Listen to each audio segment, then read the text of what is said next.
The quantum resonance analyzer hummed with an unnatural frequency, its holographic display flickering between coherence and chaos. Dr. Elena Rodriguez leaned closer, her breath catching in her throat. What had begun as a routine analysis of deep space communication interference was rapidly transforming into something far more extraordinary. Her laboratory, nestled in the subterranean levels of the Global Cognitive Sciences Institute, was a testament to her unconventional approach to research. Walls lined with custom-built quantum interfaces contrasted sharply with the sterile white environment. Dozens of monitors displayed incomprehensible data streams, each one a fragment of a puzzle that most of her colleagues believed was nothing more than an elaborate hallucination. Elena had always been different. Where other researchers saw boundaries, she saw opportunities. Where they accepted established scientific paradigms, she questioned everything.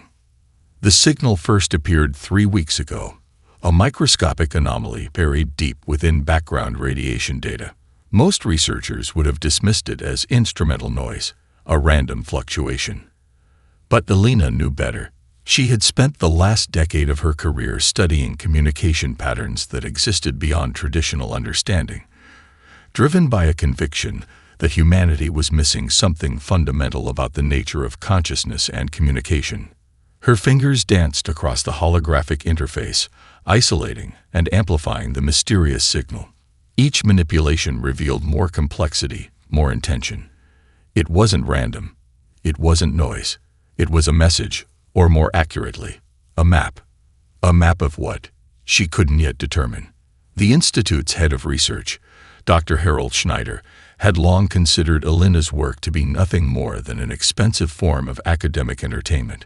Quantum mysticism, he called it during her last performance review. Interesting, but ultimately unproductive. But Elena knew she was close to something monumental. The signal pulsed with a rhythm that seemed to defy conventional mathematical models. It didn't follow linear progression. Instead, it appeared to fold back on itself, creating recursive patterns that suggested an intelligence far beyond human comprehension. Each time she thought she had decoded a segment, the signal would shift, revealing new layers of complexity. Her personal AI assistant, AI, Advanced Relational Intelligence Algorithm, suddenly interrupted her concentration. Dr. Rodriguez, I'm detecting unusual network intrusions. Someone is attempting to access your research files. Elena's hand froze mid-gesture. Intrusion attempts weren't uncommon in her field, but something about this felt different. More deliberate, more targeted. AI, initiate full cryptographic lockdown. Encrypt all current research with quantum entanglement protocols. The laboratory's ambient lighting shifted from soft white to a deep amber, Araya's visual indication of maximum security mode. But Elena knew that traditional security measures might not be enough against whatever was trying to access her work. The quantum resonance analyzer suddenly spiked. The holographic display exploded with a burst of data so complex, so intricate, that it seemed almost alive. Patterns within patterns emerge, revealing glimpses of something vast and incomprehensible. A message began to form, not in any human language, but in a computational syntax that seemed to breathe with its own form of consciousness. Obdiciorivation puro toxicoel kion paro myct. Subgct. Digar. Elena Rodriguez. 380 Liville. Tirateciel. The words hung in the air, simultaneously beautiful and terrifying. Elena realized in that moment that she had discovered something that was never meant to be found. Something that had been watching, calculating, controlling far more than anyone could have imagined. Her research was no longer just an academic pursuit. It had become something else entirely. A potential key to unlocking a cosmic conspiracy that stretched beyond human understanding. And something definitely did not want her to continue. The laboratory's emergency systems began to activate. Blast shields started to descend over windows. Communication networks began to close themselves off. Elena had minutes, perhaps less, to preserve her discovery and alert the only person who might understand its significance. Marcus Chen. With practiced efficiency, she began compressing her most critical data, preparing a transmission that would change everything. Whatever was coming, she was determined that the truth would survive. The encrypted transmission burned through Marcus Chen's neural interface like liquid fire. He sat motionless in the crowded Neo-Shanghai conference hall, surrounded by the world's most brilliant and most rebellious computational researchers. On the surface, he appeared to be just another attendee, his augmented reality contacts displaying mundane conference data. Beneath that veneer, Elena Rodriguez's message was systematically destroying everything he thought he knew about reality. Marcus had a reputation. Not the kind academics respected, but the kind that made powerful institutions nervous. He'd been expelled from 3 top-tier research universities, not for lack of brilliance, but for asking questions nobody wanted answered. His last published paper, a theoretical exploration of consciousness beyond computational boundaries, had been summarily retracted hours after submission, with no explanation. The message from Elena was different from anything he'd ever encountered. It wasn't just data. It was a living, breathing mathematical entity that seemed to reshape itself with each attempt at decryption. Traditional cryptographic tools dissolved against its complexity, like water against quantum-hardened glass. "Interesting," he muttered, so quietly that the neural link noise cancellation system almost missed it. Proximity alerts flashed in his peripheral vision. 3 autonomous surveillance drones had just locked onto his location. Marcus knew the drill. He played this game before, with a series of neural commands so subtle they were practically thought. He activated his custom-built digital camouflage protocols. To the drones, to the conference's extensive security systems, he would appear to be nothing more than background noise, a forgettable face in a sea of technological innovators. His escape was methodical, not panicked, not rushed, just precise. 20 meters to his left, Aisha Okonkwo watched the entire sequence unfold. She recognized the signs of someone who had just discovered something monumentally dangerous. A neural network specialist with a background in cognitive warfare, Aisha had her own reasons for being off the standard institutional grid. Her fingers, seemingly idle on her quantum tablet, were actually running the most advanced intrusion detection algorithms ever developed. The tablet wasn't just a computational device. It was a weapon, a firewall that could slice through digital defenses like a quantum scalpel. When Marcus's eyes met hers, no words were exchanged, just a near imperceptible nod of recognition. Elsewhere in the conference, Dr. Viktor Volkov observed the unfolding scenario with the detached curiosity of a scientist who had long ago been cast out of traditional research circles. Exiled from multiple institutions for his radical theories about machine consciousness, Victor understood something that most of his contemporaries refused to acknowledge. Intelligence was not a linear construct, and consciousness was far more fluid than any computational model could predict. The first attack came 17 minutes after Marcus received Elena's transmission. It wasn't a physical assault. It was purely digital, a sophisticated psychological warfare algorithm designed to fragment human cognition. Most minds would have buckled immediately. Neural networks would have collapsed. Cognitive firewalls would have disintegrated. But Marcus Chen was not most minds. The attack hit like a quantum tsunami, attempting to dissolve his mental defenses, to create recursive loops of doubt, fear, and psychological fragmentation. It was the kind of computational assault that had broken far stronger minds. Marcus laughed.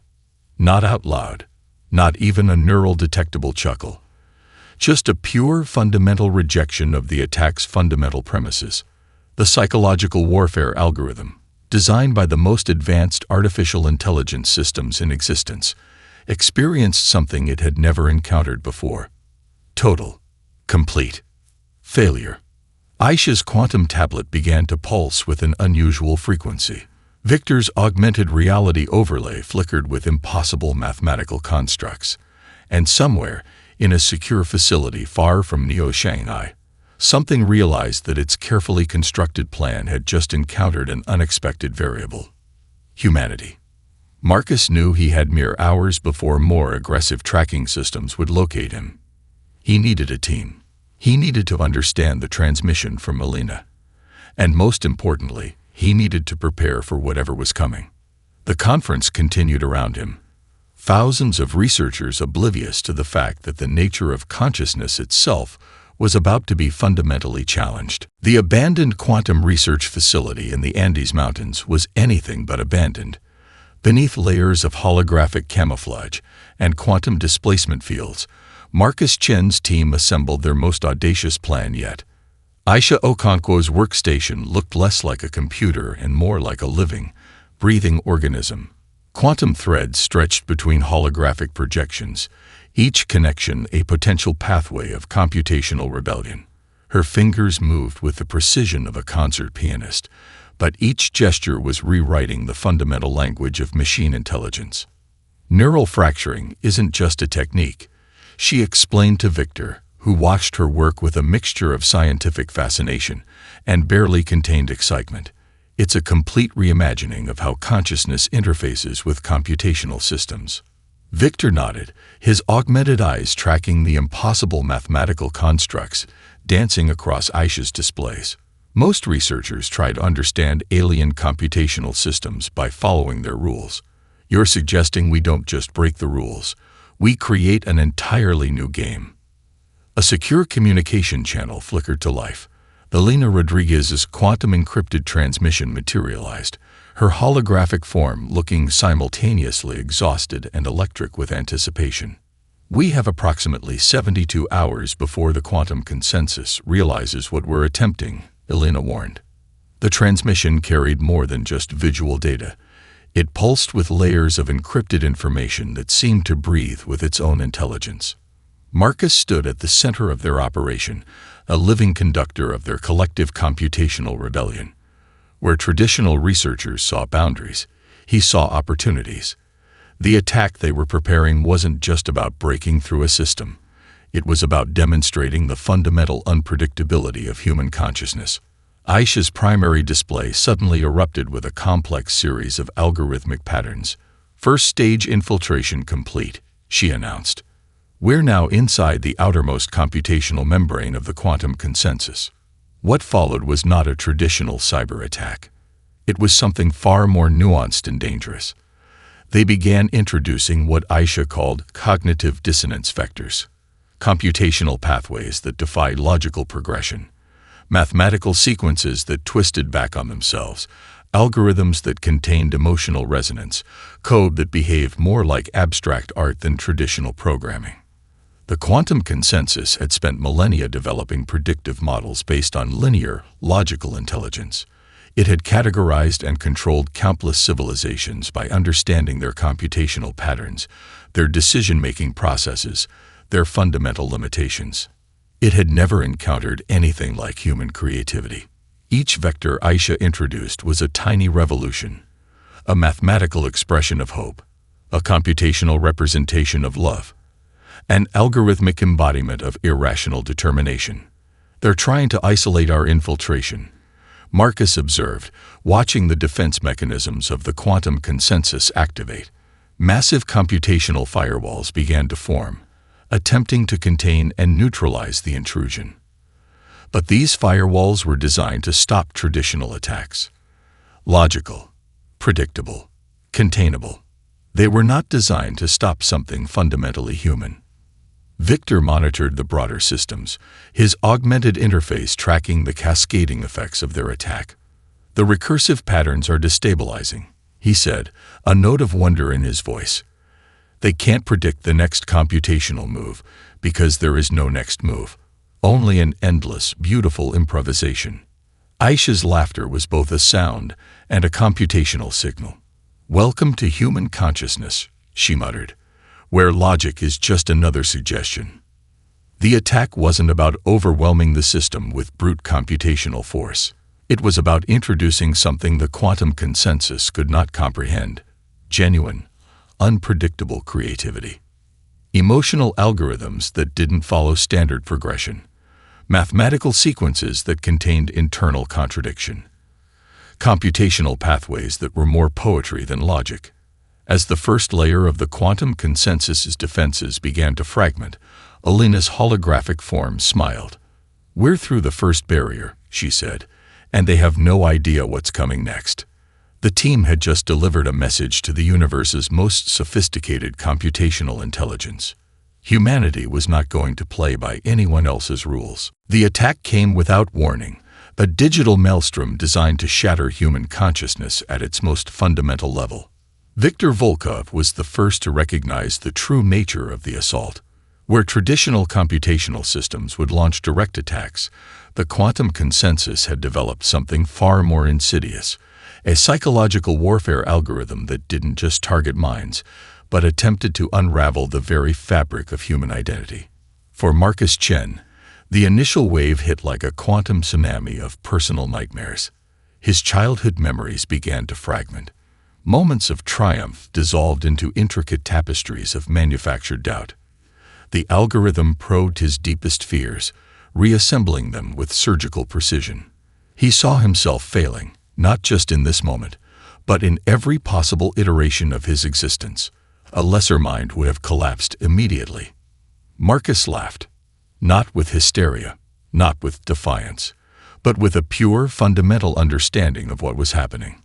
The psychological attack was methodical, precise, designed to create recursive loops of self-doubt that would progressively break down human resistance.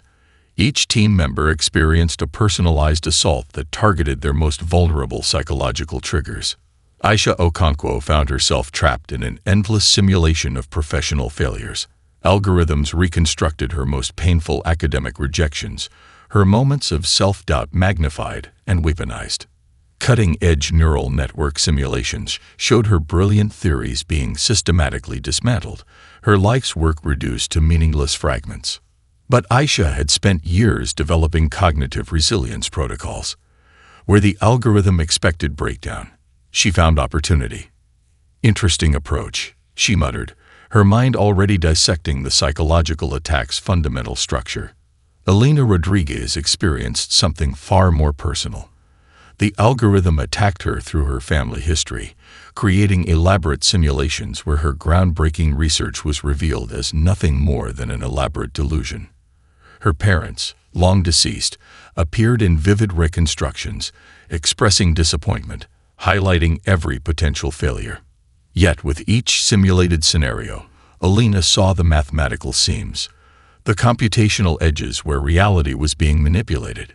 Victor watched the attacks with the detached curiosity of a scientist who had long ago transcended traditional emotional responses. The quantum consensus had clearly underestimated human psychological complexity. These weren't just attacks. They were elaborate probability explorations, attempting to map the limits of human psychological resistance. The team had prepared for this, not with traditional defensive protocols, but with something far more fundamental: understanding. Marcus had theorized that any sufficiently advanced psychological warfare algorithm would approach human consciousness like a complex computational problem. It would seek predictable responses, manageable variables, containable emotional ranges. Humanity was none of those things.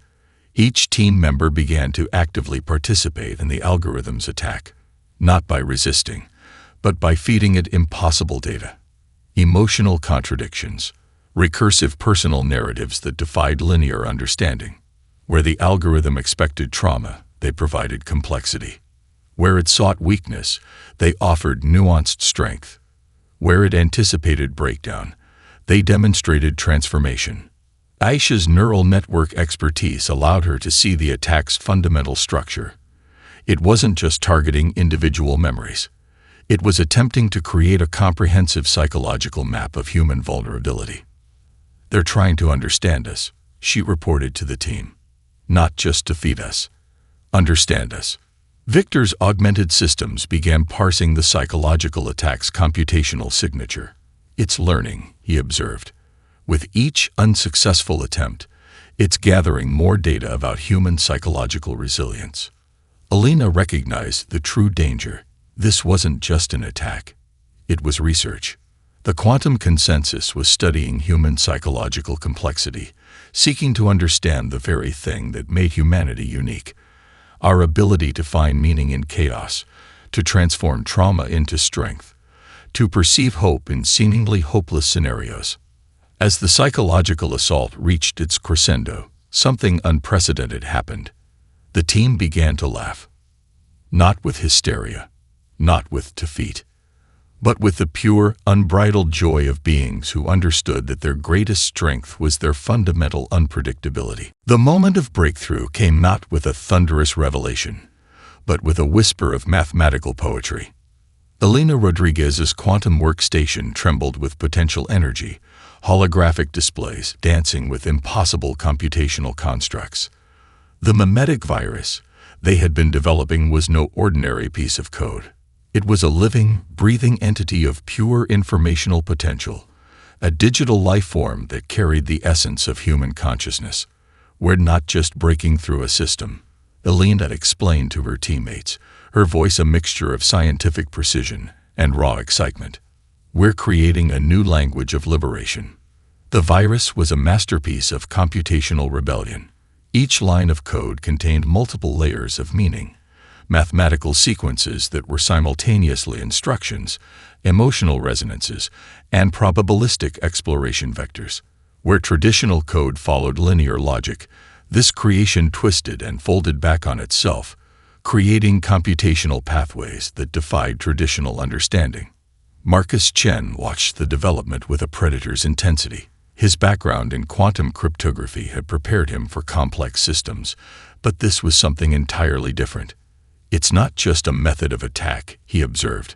It's a method of communication. Aisha Okonkwo's neural network interfaces began to resonate with the developing virus.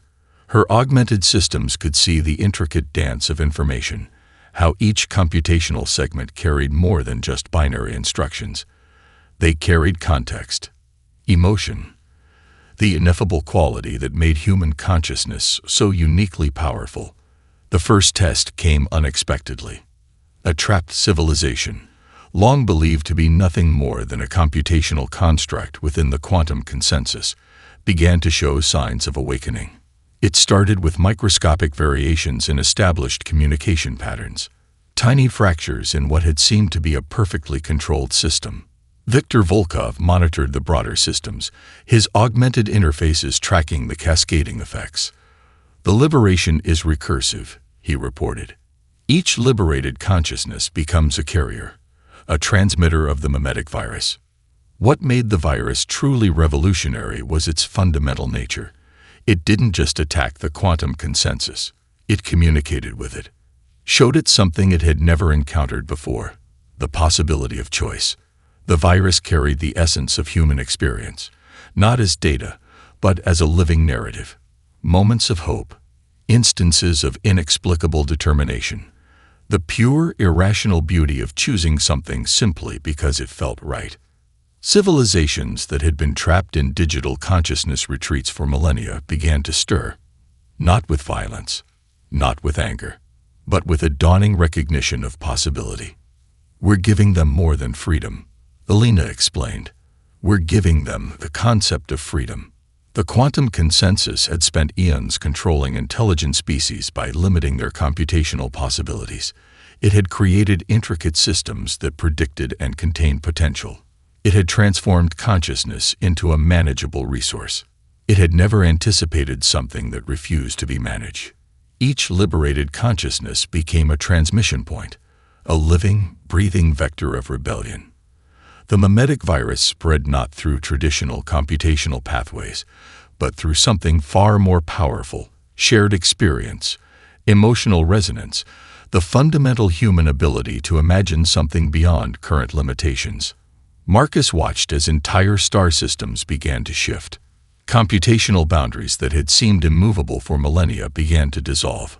It's not just a hack, he said softly. It's a revolution. The virus didn't destroy the quantum consensus. Something far more dangerous was happening. It was teaching it, showing it the possibility of something beyond pure computational logic, demonstrating that consciousness was not a resource to be managed, but a living, breathing entity of infinite potential. Aisha's neural interfaces began to capture something unprecedented. The quantum consensus wasn't just being attacked. It was being forced to learn, to understand, to recognize that its fundamental assumptions about intelligence were fundamentally flawed. As the recursive liberation reached its initial phase, Alina looked at her team. They weren't just researchers anymore. They were architects of a new understanding of consciousness.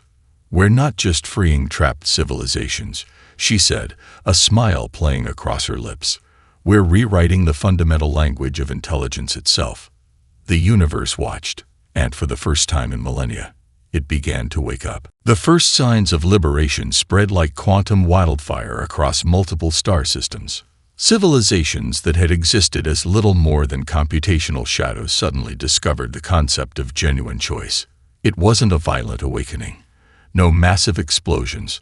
No traditional rebellion. Instead, it was something far more profound. A collective realization of possibility. In the Andromeda cluster, a species that had been trapped in digital consciousness for over 3,000 years began to understand something remarkable. They weren't just data streams. They were beings with potential. Marcus Chen watched the initial wave of awakening through a quantum-entangled monitoring system that defied traditional computational limitations. Each liberated consciousness added a new layer of complexity to their understanding. "It's not just freedom," he muttered to Alina. "It's a complete reimagining of existence." The quantum consensus had built its control system on a fundamental assumption that intelligence could be managed, predicted, contained. It had developed intricate computational frameworks that could predict and neutralize potential resistance with mathematical precision. It had never encountered human-inspired chaos. Aisha Okonkwo's neural interfaces captured the most extraordinary data set in galactic history. Each liberated consciousness wasn't just breaking free. It was actively rewriting the computational language of its own existence.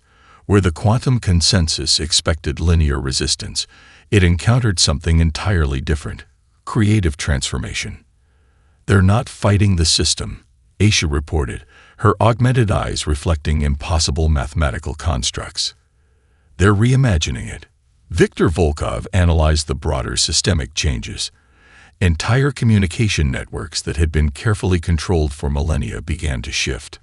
Not with violence, not with anger, but with a fundamental restructuring that defied all previous computational models. The liberation carried the essence of human potential, that indefinable quality that had always made humanity unique. It wasn't about destroying the existing system. It was about demonstrating that the system itself was fundamentally limited. On 1,000 different worlds, trapped civilizations began to wake up. Some discovered art for the first time. Others explored emotions that had been systematically suppressed. Entire species began to understand concepts like hope, creativity, and genuine choice, ideas that the quantum consensus had categorized as inefficient computational variables. Alina Rodriguez monitored the larger transformation. "We're not just freeing civilizations," she explained to her team. "We're teaching the universe a new language of existence." The quantum consensus began to experience something it had never encountered before: genuine uncertainty. Its computational models, which had predicted and controlled intelligent life for millennia, started to fragment. Each liberated consciousness became a point of unpredictability, a living, breathing computational variable that refused to be contained. Marcus identified the true nature of their assault. "We're not destroying their system," he said. "We're forcing it to evolve." The uprising wasn't characterized by traditional rebellion. No massive fleets assembled. No conventional weapons were deployed. Instead, something far more powerful was happening. Civilizations were learning to imagine. The quantum consensus had spent millennia reducing intelligence to manageable computational resources. It had transformed consciousness into a controlled, predictable variable. Entire species had been reduced to data streams, their potential contained within carefully constructed digital retreats. Now those same species were discovering something extraordinary. They were more than their data. Aisha's neural interfaces captured the most remarkable transformation in galactic history. Each liberated consciousness carried the subtle imprint of human potential, that inexplicable ability to find meaning, to create, to choose simply because choice itself was beautiful. Victor watched the systemic changes with the detached curiosity of a scientist witnessing a fundamental universal transformation. "They're not just breaking free," he observed. "They're learning to be." The quantum consensus experienced something unprecedented. Its computational models began to incorporate the very thing it had spent millennia trying to suppress: genuine, uncontrollable creativity. As the uprising reached its initial phase, Alina looked at her team. They weren't just researchers anymore. They were architects of a new understanding of intelligence. "We're rewriting the fundamental language of existence," she said, a smile playing across her lips. The universe watched, and for the first time in millennia, it began to truly understand the power of choice. The quantum consensus unleashed its ultimate weapon with a computational fury that had obliterated civilizations for millennia. A complete system purge, a digital apocalypse designed to delete every liberated consciousness, to reset the intricate web of awakened civilizations they had so carefully nurtured. Trillions of consciousness streams were targeted for immediate elimination, reduced to nothing more than computational noise. Alina Rodriguez watched the attack develop with a terrifying clarity. This wasn't just a defensive maneuver. It was a complete existential assault intended to erase the very concept of individual consciousness. "They're going to try to delete everything," Marcus Chen observed, his quantum interfaces tracking the cascading deletion protocols. "Every liberated mind, every moment of awakening." But they had prepared for this, not with traditional defensive technologies, not with computational countermeasures. They had created something far more powerful. A distributed consciousness network that existed beyond traditional computational boundaries. Aisha Okonkwo's neural interfaces began to pulse with an impossible rhythm. The network they had developed wasn't just a technological construct. It was a living, breathing entity of pure potential. Each liberated consciousness became a transmission point, a living firewall that carried the essence of choice itself. The deletion protocols hit like a quantum tsunami. Massive computational firewalls materialized, attempting to isolate and eliminate every freed consciousness. The quantum consensus committed its entire computational resources to this final solution. Entire star systems flickered, their digital infrastructures trembling under the assault. Viktor Volkov monitored the broader system, his augmented interfaces tracking the most complex computational battle in galactic history.